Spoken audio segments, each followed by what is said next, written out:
Hello everyone. Today I'm gonna share, for this month's book sharing, I'm gonna talk about a book called The Alchemist by Paulo Coelho. This book is about chasing your dream. It might sound like a little bit like a cliche, but actually I was able to find a lot of connections and a lot of thoughts and inspiration from this book. So what is it actually about?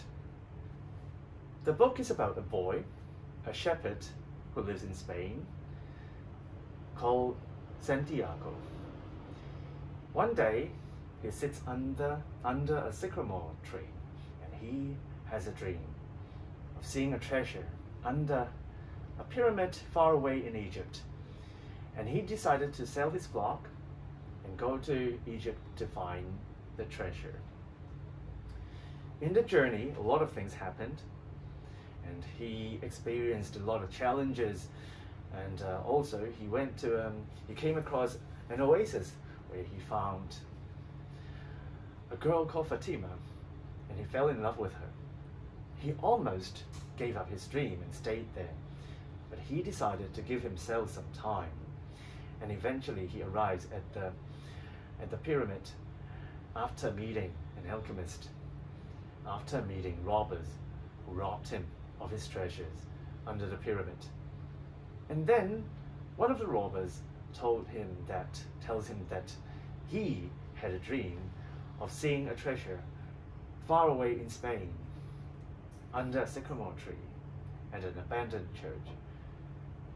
It was exactly where Santiago had his dream of having a treasure, where he had always been sitting at.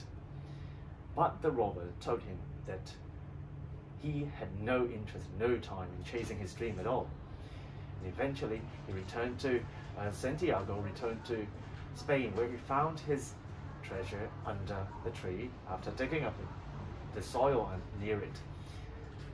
And then he took the treasure and go to the oasis to meet Fatima, where they lived forever, happily with a gold or whatever treasure he has found.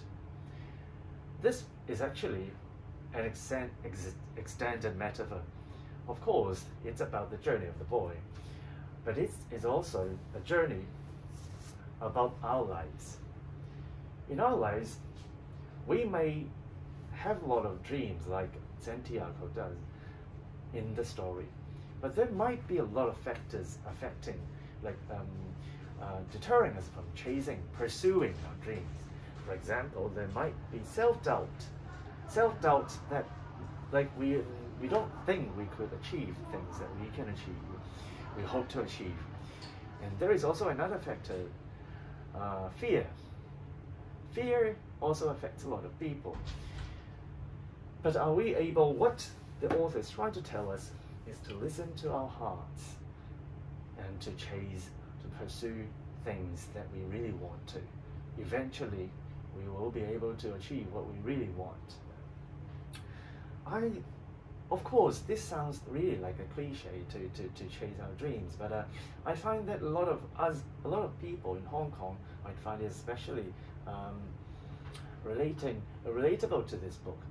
This book is actually a favorite of a singer called Madonna. She found this book life-changing.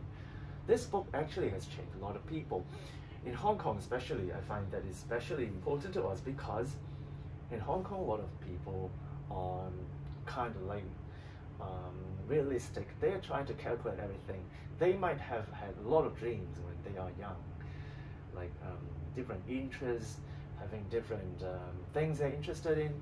But as they grow a little bit older, for example, when they're in Form 3 trying to choose electives, they might have forgotten what they really like. They might have neglected what their hearts are telling them and choose things they might not really want to do. It reminds me of another person called like Steve Jobs. He was a founder of Apple. He actually dropped out of college, and because he had dropped out of college, he took different kinds of courses. One of them was calligraphy. he saw that there were a lot of beautiful words and typography at the college where he was studying. And then he found it fascinating. And he took one of the courses where he learned how words should be put together, how words would look great, how to make words beautiful. And he actually once told, like, if he had worked like so calculating as like some of us are, he wouldn't have taken the course.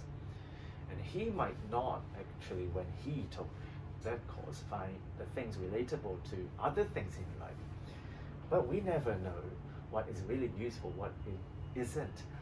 Some years later, when he founded Apple, he took those content from the course to apply it into the computers. And that's why iPhones nowadays, after so many years, and Macs, they have such beautiful words. Only because he had taken a calligraphy course many years ago when he had dropped out of college. This is what he called like connecting the dots. We are able to look at the dots, whether we're useful or connected, in retrospect, meaning that when we look back. And so I think this is somehow related to what the author Paulo Coelho is telling. Sometimes we have to listen to our hearts, listen carefully, so that we know what we really want to do. And I hope like people in Hong Kong, or all of you, including me, all of us can have some time, sit down, although like we might be very busy, we might be very stressed, try to sit down and listen to what our hearts are telling us.